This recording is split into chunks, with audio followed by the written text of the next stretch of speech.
August 29, 2005, a 25-foot wave of water from Hurricane Katrina swept through St. Bernard Parish,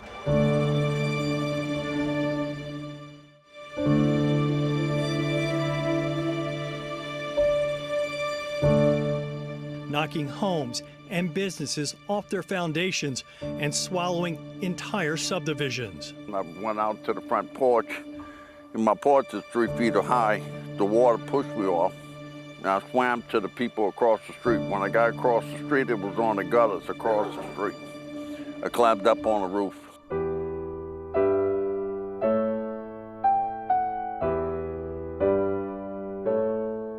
More than 160 people in the parish died during the storm.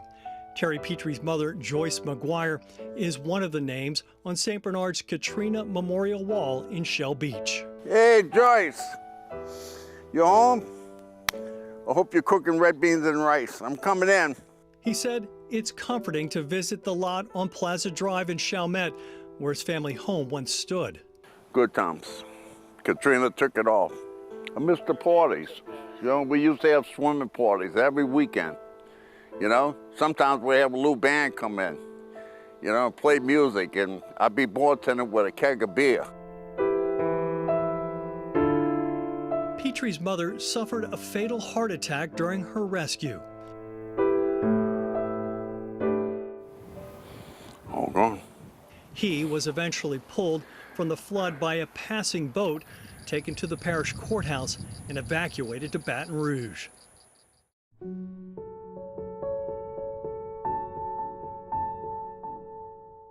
Many of his neighbors weren't as fortunate. They were stranded for days with little food and water on a dock at the Araby Marine Terminal. That's where more than 5,000 people gathered in a hot and crowded warehouse after the storm. Years later, in 2010, Cookie and Emil Dembron described the ordeal. Everybody was crying. Everybody wanted to go home, and we're told we couldn't go home. We didn't even have a home. Nobody knew we were underwater. Nobody knew. That's hard to believe. There are things that are popping back into our heads that we really didn't want to think about anymore.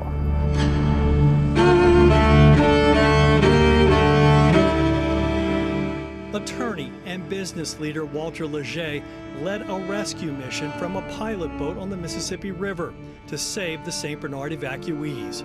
When the Araby native arrived at the dock, he said what he saw looked like something out of a horror movie. We looked into the opening of this massive warehouse, which was ordinarily designed to hold cargo, and what it was holding was thousands of people that had stayed in the parish and not left their home. Most of them were lined up here on the left side, sitting on pallets and cargo.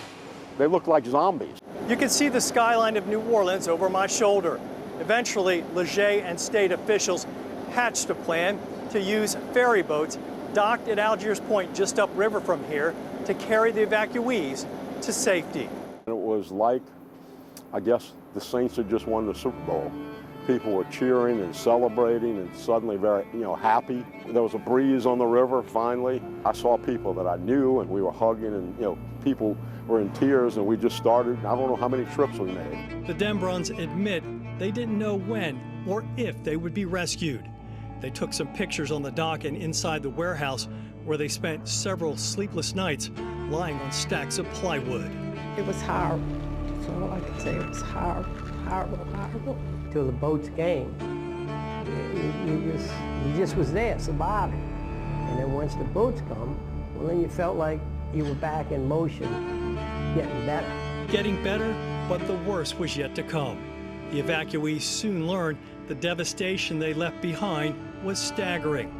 Katrina had gutted St. Bernard, submerging 95% of the parish in water, mud, and muck so deep it covered rooftops. According to parish historian Bill Highland, the extent of the disaster was unprecedented.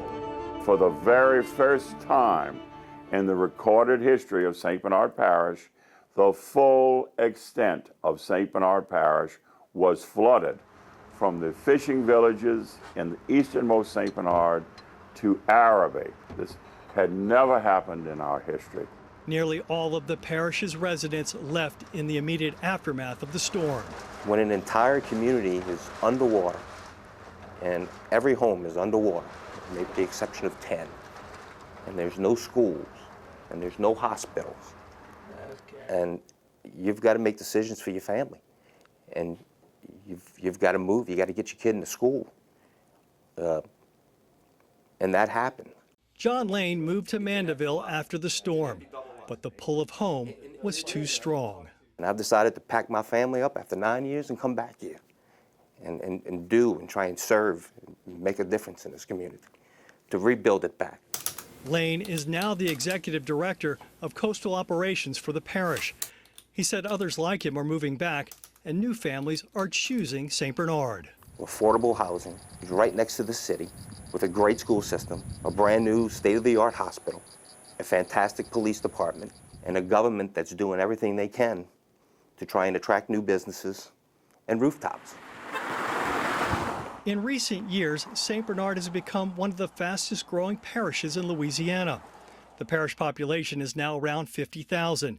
That's approximately 2/3 of the pre-Katrina total of about 72,000. In St. Bernard, more than $1 billion was spent on helping rebuild homes and return properties to commerce. $1 billion, more than 12,000 homes. It's changed the face of the community, yet it still has that intimate family feeling about it to this day. And people still know each other. It's a different dynamic, but it's one that is recognizable. St. Bernard has new flood protection that wasn't in place during Katrina. There are 23 miles of higher and stronger levees and flood walls. The 76-mile-long Mississippi River Gulf outlet, which acted like a funnel directing storm surge towards St. Bernard and parts of New Orleans, has been dammed off. The parish has also made major upgrades to its drainage and water systems. I've heard Chalmette jokes all my life, and I said, go ahead, go tell them. I know what we got here. It don't bother me. St. Bernard officials say 20 years after Katrina, the parish is finally over the hump. They look forward to the day when all the pre-storm, post-storm comparisons are gone, and what this parish is really known for is being a thriving community. We're chugging along, and you know what? It's a great place to live.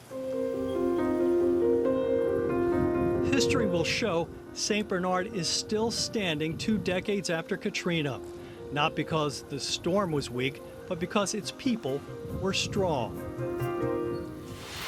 Paul Murphy, WWL, Louisiana.